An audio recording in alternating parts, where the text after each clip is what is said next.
In today's video, I'm going to show you guys how to permanently get rid of those stubborn, dark inner thighs. Stay tuned.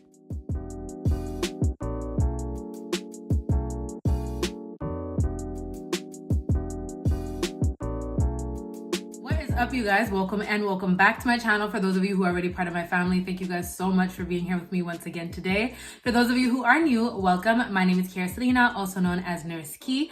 I am a licensed practical nurse, and on my channel I talk about nursing, feminine health, beauty, lifestyle, finances, and we also do a bit of vlogging here and there. So if by the end of this video you like what you see and you want to see more weekly content from me again, don't forget to join the family by subscribing as well as turning on your notification bells. That way you'll be notified whenever I post future content.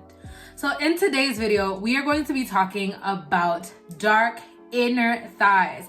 Ever since I posted my video talking about how to get an even skin tone from head to toe, I have gotten so many requests from people asking me how to lighten their inner thighs, how to prevent dark inner thighs, everything inner thighs. So that is what today's video is going to be. So what are some of the causes of dark inner thighs? And before we get into the other stuff, I just want to quickly brush over some of the medical conditions that you could potentially have that can be contributing to the darkening of your inner thighs. As mentioned in the beginning of the video, I do have polycystic ovarian syndrome. I'm not really going to go into the details of what that is. I have a video about that, so you guys can. So what are some of the causes of dark inner thighs? And before we get into the other stuff, I just want to quickly brush over some of the medical conditions that you could potentially have that can be contributing to the darkening of your inner thighs. As mentioned in the beginning of the video, I do have polycystic ovarian syndrome. I'm not really going to go into the details of what that is. I have a video about that, so you guys can go check that. But polycystic ovarian syndrome definitely plays a huge toll on your hormones.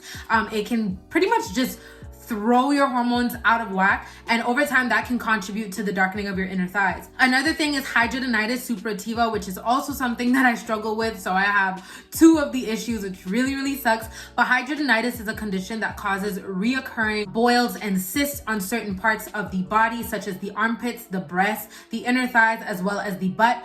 I tend to get them on my inner thighs most of the time, and I have managed to get rid of my hidradenitis using certain things. I did make a video about that, so you guys can go check that out as well at the end of this video. But I definitely struggled with a lot of scars from those cysts and those boils that I got, and that contributed to the darkening of my inner thighs as well.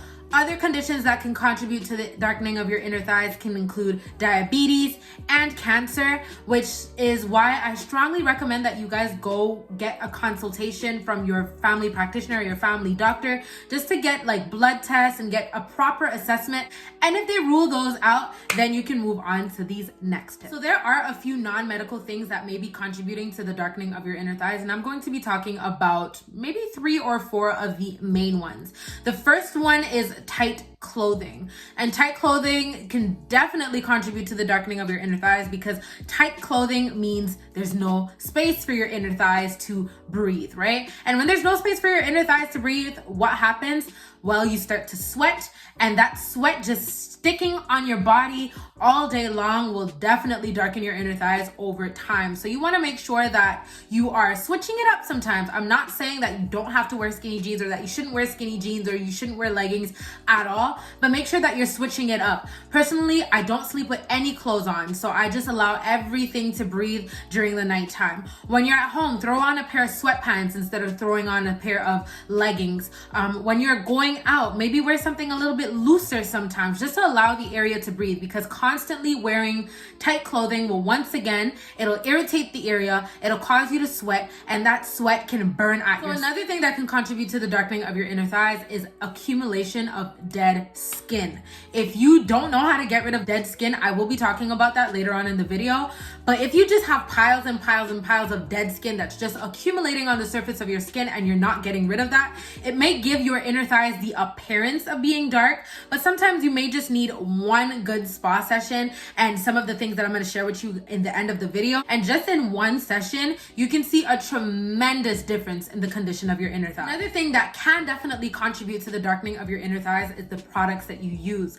A lot of these products out there have very harsh ingredients that can irritate your skin and over time darken your skin, including your inner thighs. So you want to make sure that you're using gentle products or products that have gentle ingredients that are good for your skin, that are nourishing to your skin, and you will definitely see a change in the condition of your inner thighs over time. And lastly, and this is probably the biggest problem for most of us when it comes to dark inner thighs, and that is chafing. Chafing. That is basically just skin to skin friction all day long, which we tend to experience mainly in the inner thighs as well as the underarm area. All of that is going to cause you to sweat, and that sweat is going to stick to your skin all day long, and once again over time create darkening of the inner. So let's start off with the most simple one, and that is chafing. I already mentioned to you guys that you guys can use loose clothing, throw on a pair of sweatpants instead of wearing leggings in the house. When you're going out, maybe wear pantyhose, maybe wear yoga pants, or anything that is going to pretty much keep your legs away from each other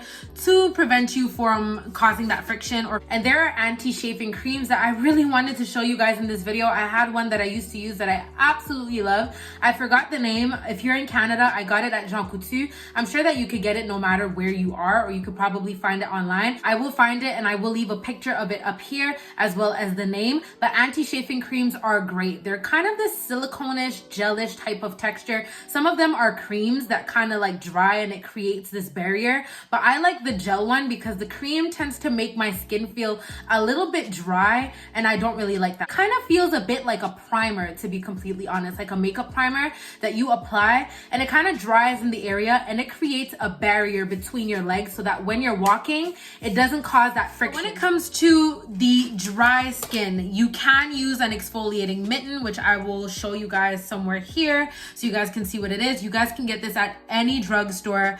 I was about to say drugstore restaurant. You guys can use this, get this at any drugstore or pharmacy or anything like that. You can probably get it from Walmart. No, you can definitely get it from Walmart. It's basically a glove that you use in the shower. It has this rough texture to it that allows you to exfoliate and get that layer of dead skin sitting on the surface of your skin off with the exfoliating glove.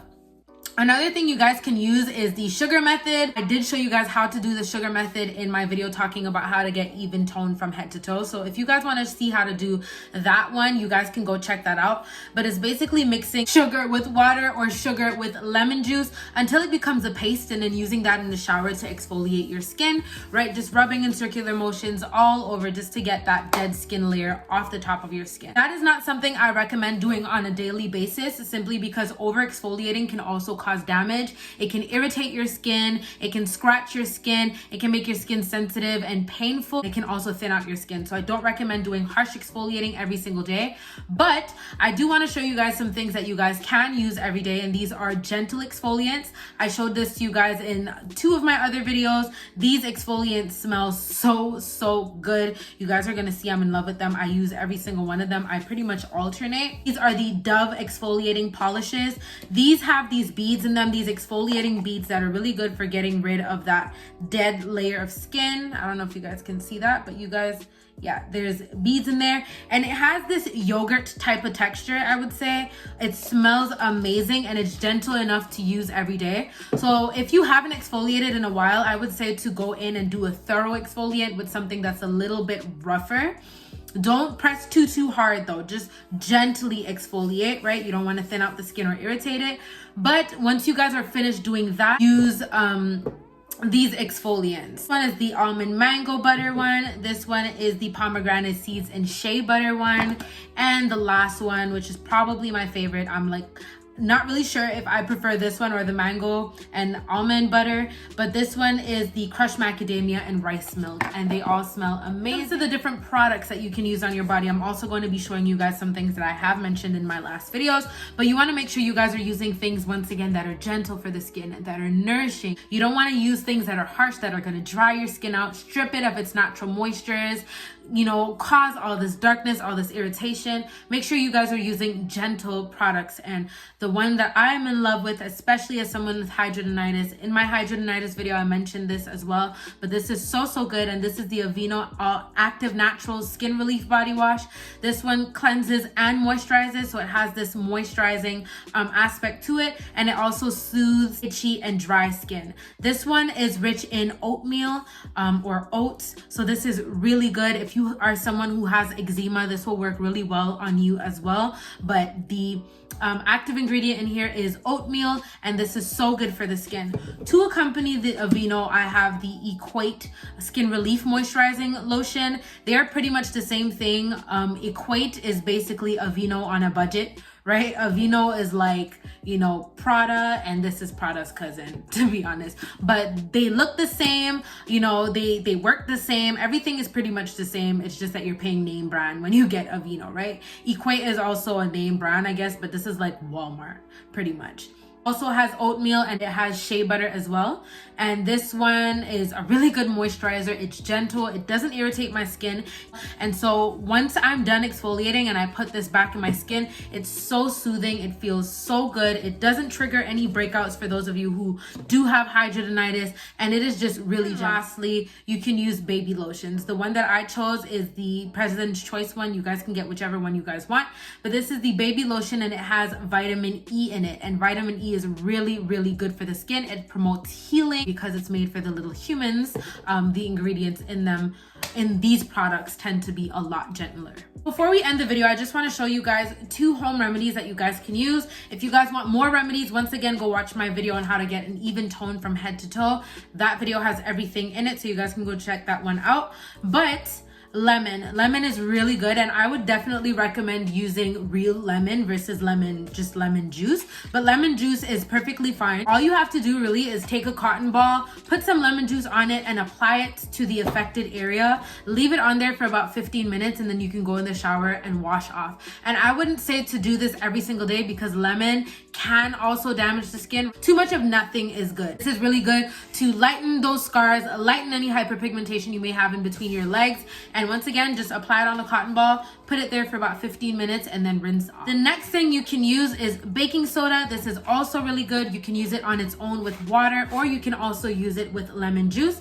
All you need to do is put it in a bowl, take a bit of lemon juice or a bit of water, and mix it. You want it to be pasty, but not too pasty, because you want it to be able to evenly spread, but you don't want it watery to the point where it's going to be dripping, right? So make sure that it's pasty enough to stay still, but liquid enough to be able to evenly apply everywhere. And once again, you just apply it to the affected area, leave it there for about 15 minutes, and then you can wipe off, or you can go in the shower and completely rinse it off, and then follow up with these products. For the last remedies, I would say to use them once you're done showering. Don't do it before you showered. I would say to do it on clean skin, right? Because if you have lotion on and butters and oils on, and plus your sweat throughout the day, then applying these on top of that, they might not be able to penetrate your skin the way you want them to. So I would say to wash your body, exfoliate and everything first, then use these, and then you can go wash off and then follow up with your creams and everything else. So I really hope you guys enjoyed this video. If you guys did, don't forget to let me know in the comments, as well as like and share as usual.